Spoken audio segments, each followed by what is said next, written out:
two mice, one who lived in the town and the other who lived in the country. And the story is told by the country mouse.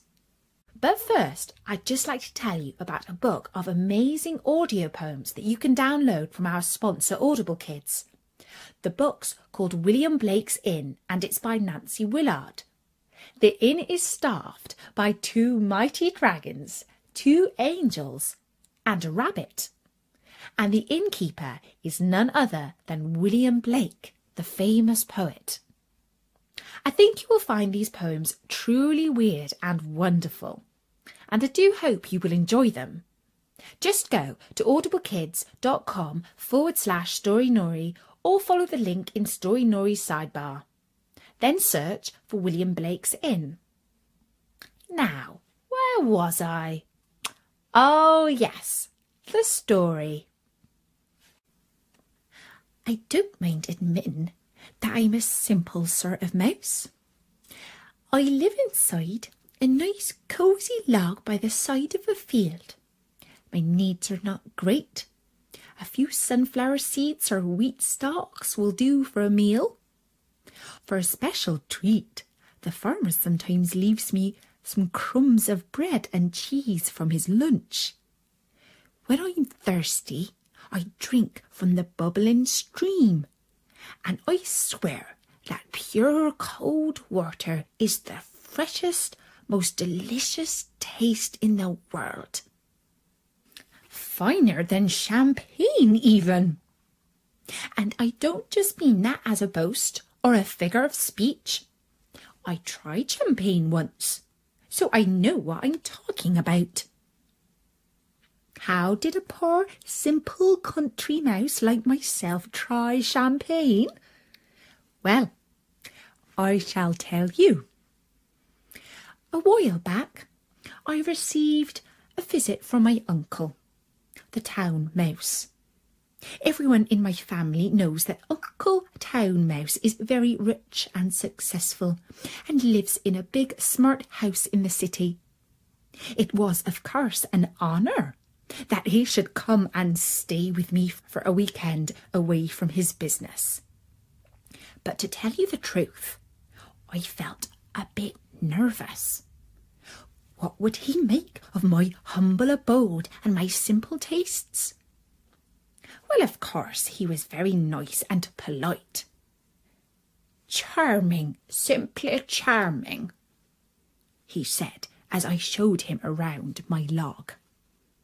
And when I put some crumbs of cheddar cheese before him for his supper, he exclaimed, "Just the ticket, exactly what I wanted. Thank you, dear nephew, for taking such good care of me." At night, he slept in my spare bed in the hedgerow, and in the morning, when I asked him how he had slept, he said, "Splendid, just splendidly. This clear country air of yours is so restful." In fact, he was so full of praise for my country lifestyle that I asked him if he was planning to retire to the countryside. Uncle Town Mouse laughed and felt that I had perhaps said something silly or tactless. "My dear nephew," he said, "the countryside is all very well for a rest, but the town is the place to live if you appreciate gourmet food, fine wine, and, by the way, the most stylish and elegant lady mice. Why, I thank you for your hospitality, but I would die of boredom if I lived your life for more than a weekend." I was very impressed by my uncle's words, and I could not stop thinking about the attractions of the city that he had described. That evening, as he was preparing to leave for home, my uncle said, "Say, nephew, why don't you come back with me and give your taste buds a real treat?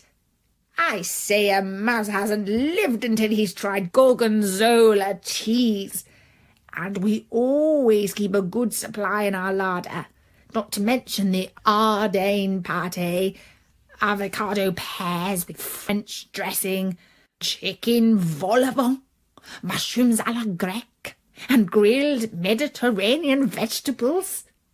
Come, come, we'll have a feast, and afterwards we'll call on some pretty friends of mine. When he put it like that, I couldn't resist. And so that very evening I travelled with my uncle to his house in the city. And when I first set eyes on Uncle's house, I was truly impressed. It was 4 stories high, with white stucco pillars and cast iron railings. Inside it was not less magnificent. Crystal chandeliers sparkled all over the antique furniture and polished oak floors. Uncle took me directly to the pantry, where the remains of a magnificent banquet were laid on the table. Uncle insisted that we begin with an aperitif of champagne, and as I had never tried it before, the bubbles went straight to my head. I dived into a custard tart and came out all sticky and yellow. Uncle sat up and his nose twitched. "Oh, what a lucky mouse you are!" he exclaimed. "I can smell truffles!" And he led me to the other side of the table, where we tried some black food that he said was known to be the most delicious in the world. I didn't like to admit that it tasted a little strange to me. But then we tried the gorgonzola cheese. Oh my goodness! Uncle had been right. I hadn't lived until I tried that wonderful cheese. I didn't like to be vulgar, but I gobbled up a large chunk in a flash. And I was still stuffing myself when I saw a shadow move in the corner. I dived for cover. It probably wasn't polite to shoot off like that in mid-mouthful, but the reflex action saved my life, for the very next moment the terrible cat pounced on where I'd been sitting and eaten my fill. Uncle and I scurried across the table, and the cat followed, smashing glasses and knocking over jugs and vases. We both jumped off the edge of the table and landed on the ground. But then the maid came in with a broom and started beating the floor, trying to squash us both. We made it to a hole in the skirting board, but only just. We were both within half an inch of being beaten to death. "Now that was a close shave," said Uncle. "Exciting, hey what?" My heart was pounding, and I had to regain a breath before I could say, "Yes, a little too exciting for a poor country mouse, I'm afraid. I thank you for your hospitality, but I must be off home now."